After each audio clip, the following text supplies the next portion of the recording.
First, we talked about our basic running mechanics. This is absolutely essential for a long jumper. The number one factor in jumping far is simply running fast. So don't be afraid to have your long jumpers train with your short sprinters. Those workouts are going to help them more than anything else in developing speed on the runway.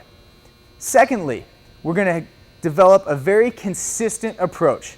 We talked about using an approach that varies from 12 steps up to 16 steps. With your younger athletes and your less physically mature athletes, I would definitely use a shorter approach. Okay? As they get stronger, they can move on to longer approaches going to either 14 or 16 steps. After that, we need to teach our athletes how to take off effectively. If you have the means, I would strongly encourage you to use a two-box drill. The two-box drill doesn't always have to be into the sand.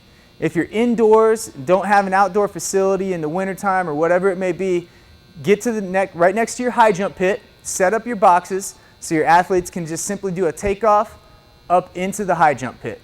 Teaching them to push through their penultimate step up through their takeoff quickly is absolutely the best thing you can do in moving their approach through their takeoff. All right?